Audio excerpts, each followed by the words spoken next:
Oh, forgive me. I'm one of a kind and unique. I like to document my kind of crazy. Has anybody heard? Okay, this runs deep for me because for anybody that doesn't know, that doesn't share my story, let me clue you in just a little bit. Because Morgellons, no matter how absorbed, no matter how excruciatingly painful it is, it has been kind of ultimately a blessing in disguise. It represented my Kundalini awakening, my spiritual awakening. It led me to the truth of the wrongs that our government has implied upon us. It taught me so much. So I must bless, in fact, my Morgellons journey. And that may sound absurd to some of you. But for me, it's not, really, truly, it's not. So, crazy basing. So let me say, one of the first things I found out as my spiritual Kundalini awakening occurred was a message that seemed like insanity to me. It was like really insane, guys. It was an alien message and how they could telepathically read you if you wanted their motherships to arrive, etc. Well, now, after countless hours of research, let me tell you a few things. It's not because I've had any first-hand encounters, although I would have welcomed them, by all means. Knowing what I know now, I would, in fact, welcome any such encounter. If you want to see beautiful encounters of the third alien extraterrestrial kind, I can tell you exactly where to go. I can share a link to with you. Miriam did call it the Delicado is one of those. Beautiful orb that they blessed her in monumental ways. Guys, I'm not even kidding you. If you've not researched this shit, don't shun me. That's your lack of research, not mine. I'm tenacious and headstrong, so forgive me if I don't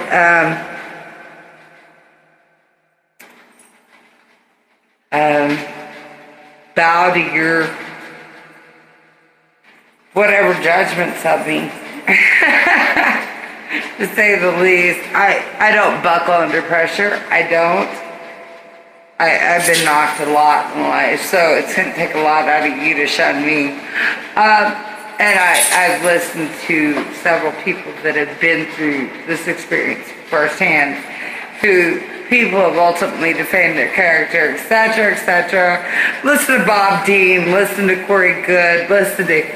If you want to shun me, well, you haven't, in fact, done your research. And honey, knowledge is key. And I've done mine. So let's just rest it and lay it there. You're actually quite arrogant and ignorant if you think, in fact, in such a vast universe, we are not blessed by higher beings, because we all know, in fact, we are. But what I would like to share with you, and furthermore, please request that link from me, because I've got so much to indulge in here. Because, no, I have not been feeling well. That has not changed a whole lot. However, I clicked on some things today, because that's what I do great at when I'm not feeling well. I lean to things that make me feel good or make me feel comfortable. Most often when I listen to Cryon teachings, they're the most heartfelt. Or Abraham makes me laugh. She's genuine. Very smart, intelligent entity there. If you don't know what channeling is, instead of refuting it, perhaps you should educate yourself.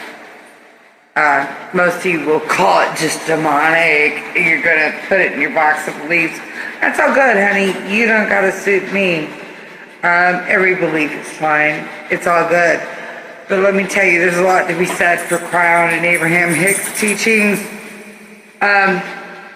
So much to be said there, and many would agree with me. I'm not all on my own there, I promise you. So be sure to check out those teachings. I can promise you they've been most beneficial to me, and most beneficial to many others like me.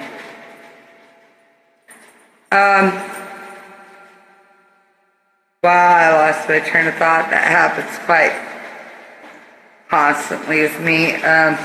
There goes my memory again. Anyhow, guys, no, in all sincerity, I did lose my train of thought there. I got ultimate brain freeze. But please check out some Crown and Abraham Hicks teachings. Those are ultimately very important. And do you know, after all, I may seem foreign and a little bit alien to you, but you know, you'd be stupid and arrogant and ignorant to think that we were all alone in this vast universe. Yes, aliens exist amongst us, silly. In fact, Pleiadians seeded us. I could share so many links with you that I stumbled across in my research, and I don't feel stupid. I don't feel crazy or insane at all. In fact, I would have to dispute the fact that perhaps you're crazy or insane if you don't believe otherwise, because our Pleiadian galactic family, in fact, helps seed us, our beautiful galactic family. And I personally want to and would love and welcome sharing this message with you that I stumbled across upon today, because I feel disclosure. You know, I know Stephen Greer has been pushing for that, Dr. Stephen Greer. I know David Icke has been. In fact, I know I've in fact been pushing for that. And if you don't know your galactic family exists, well, you silly old fool. Because they do, and they're waiting to arrive, and they're waiting on you, and they're waiting for your say-so. I gave my say-so telepathically earlier today, a very heartfelt, pure intent, and I'm not ashamed to admit that. So, I can only hope that I could help be your example, because we've been silly human fools, really, we have, and we can benefit greatly from our alien seeding, if you will, our galactic family, if you will. I don't mean to embarrass anybody. I've simply done my research, so I don't feel embarrassed or ashamed at all in sharing any of this information with you. I simply don't. I long for our galactic family, and I wonder if perhaps I have any hybrid children. I know some do. I will continue to embrace my galactic family. There are benevolent beings trying to guide us, and we're just simply stupid human fools. I, for one, would embrace them for help healing not only myself, but the rest of you, as well as technology that would benefit us all. I long for the day I can embrace my galactic family. And I do believe they know that's pure felt heart intent, because as I told you, I had a Kundalini awakening. So when I envision things like this with pure heartfelt intent, my whole body like vibrates. It's like an energetic spinal orgasm for me. That when I have these thoughts, these ideations, that it vibrates from my very being. So I can't speak for the rest of you. I can only speak for me to know what rings true. And I can't wait for the motherships to arrive. I long for the day I can embrace my galactic family, because I know they will bless humanity with more than what we even deserve, if we quit being stupid human bullies on a playground. So, much love to all of you. Snuggle bug.